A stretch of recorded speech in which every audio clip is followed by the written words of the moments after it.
Welcome back to Clean News Rajasthan. चलिए देखते हैं राजस्थान की 15 फटाफट बड़ी खबरों को। राजस्थान में नया शहर बसाने की तैयारी अंतिम चरण में, 243 करोड़ बिजली और पानी पर खर्च। राजस्थान में एक नए शहर के बसने की प्रक्रिया अब अंतिम चरण में पहुंच गई है।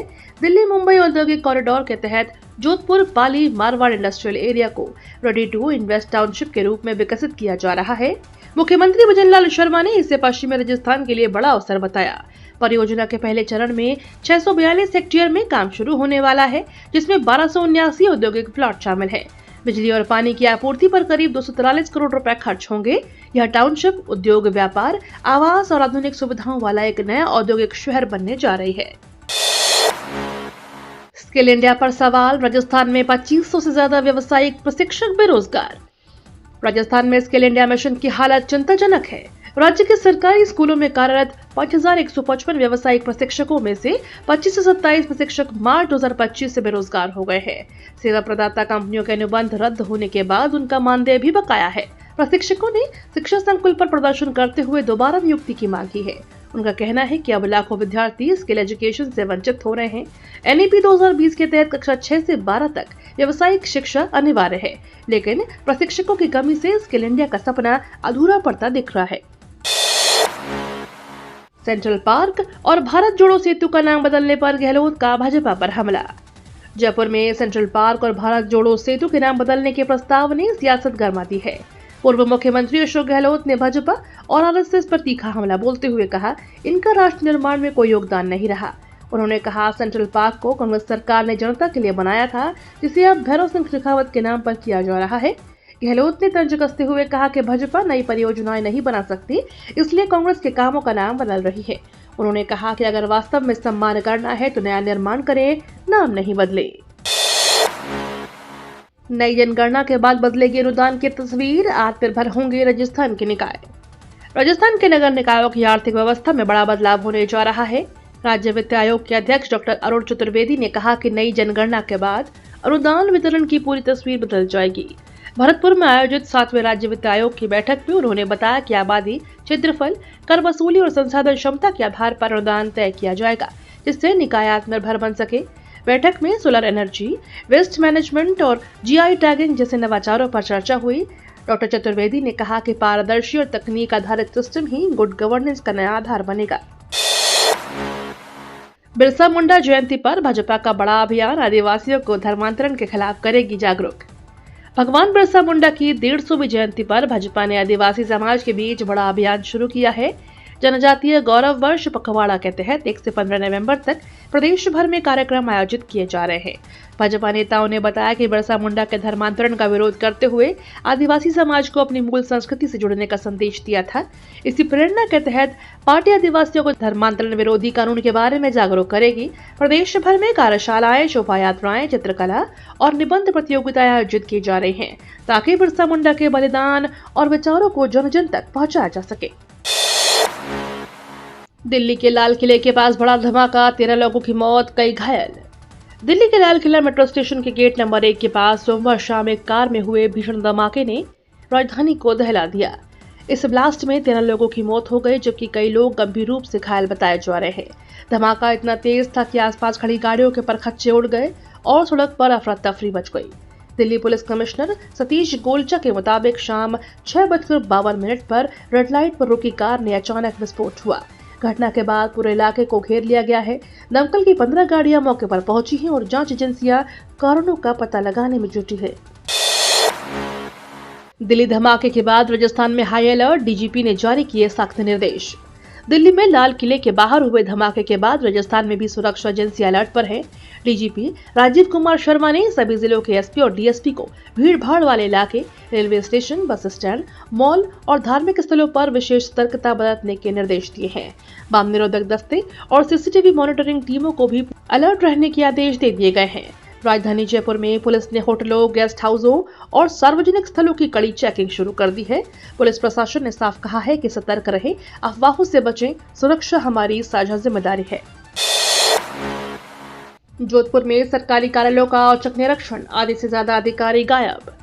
जोधपुर में सोमवार को प्रशासनिक सुधार विभाग टीम ने सरकारी कार्यालयों का औचक निरीक्षण किया। जिसमें चौंकाने वाली तस्वीर सामने आई। निरीक्षण में 53% अधिकारी और 47% कर्मचारी अपने दफ्तरों में समय पर मौजूद नहीं मिले। जेडीए और नगर निगम दफ्तरों में तो हालत सबसे खराब थे। कई कमरों पर ताले लटके हुए थे और कर्मचारी नदारद थे। टीम ने बंद कमरों और खाली कुर्सियों की तस्वीरें ली। कुछ अधिकारी ने तो फोन पर सूचना मिलने के बाद भागते हुए दफ्तर पहुंचे। अब यह रिपोर्ट सरकार को भेजी जा रही है, जहां से सख्त कार्रवाई तय मानी जा रही है। कृषि मंत्री किरोड़ी का बड़ा बयान, किसानों पर ही ब्लैक मार्केटिंग का आरोप। राजस्थान में यूरिया की कमी पर बड़ा विवाद खड़ा हो चुका है। कृषि मंत्री किरोड़ी लाल मीणा ने खुद किसानों पर ही ब्लैक मार्केटिंग का आरोप लगा दिया है। मंत्री ने कहा, कुछ किसान 2 बैग की जरूरत होने के बावजूद 10 बैग तक ले लेते हैं और बाकी को महंगे दामों पर बेच देते हैं। इसके अलावा सीमावर्ती जिले से यूरिया चोरी छिपे पड़ोसी राज्यों को भेजा जा रहा है। किरोड़ी लाल मीणा ने दावा किया कि सरकार लगातार निगरानी कर रही है, पुलिस चेक पोस्ट पर तैनात है और सिस्टम को सुधारने के लिए कड़ी कार्रवाई जारी है। सरपंचों की तर्ज पर पंचायत समिति प्रधानों को प्रशासक बनाए जाने की मांग तेज। राजस्थान में पंचायती राज व्यवस्था को लेकर नया विवाद खड़ा हो गया है। प्रदेश भर के पंचायत समिति प्रधान अब सरपंचों की तर्ज पर खुद को प्रशासक नियुक्त किए जाने की मांग कर रहे हैं। अजमेर जिला प्रधान संघ के नेतृत्व में 11 पंचायत समितियों के प्रधानों ने जिला कलेक्टर से मुलाकात कर मुख्यमंत्री के नाम ज्ञापन सौंपा। प्रधानों का कहना है कि अगर अधिकारियों का प्रशासक बनाया गया तो जनता की समस्याएं अनसुनी रह जाएंगी, क्योंकि जनप्रतिनिधि ही लोगों के बीच रहकर उनकी जरूरतों को समझते हैं। उन्होंने चेतावनी दी है कि यदि मांगे नहीं मानी गई तो आंदोलन तेज किया जाएगा। जयपुर में इतिहास रचा सौरभ जैन का 30 घंटे non stop motivation marathon. Jaipur के बिरला ऑडिटोरियम में सोमवार को इतिहास रचा गया। मोटिवेशनल स्पीकर सौरभ जैन ने बिना खाए, बिना बैठे और बिना सोए लगातार 30 घंटे तक नॉन स्टॉप बोलकर विश्व रिकॉर्ड बनाया। 9 नवंबर सुबह 8:11 पर शुरू हुई उनकी स्पीच 10 नवंबर दोपहर 2:11 पर खत्म हुई। इस दौरान उन्होंने 100 से ज्यादा विषयों पर अपनी बात रखी। सेल्फ डिस्कवरी से लेकर लीडरशिप तक। कभी ब्रेन हैमरेज से जूझ चुके सौरभ जैन ने साबित कर दिया कि इच्छा शक्ति से असंभव भी संभव है। World record book of India ने इस उपलब्धि को आधिकारिक रूप से दर्ज किया।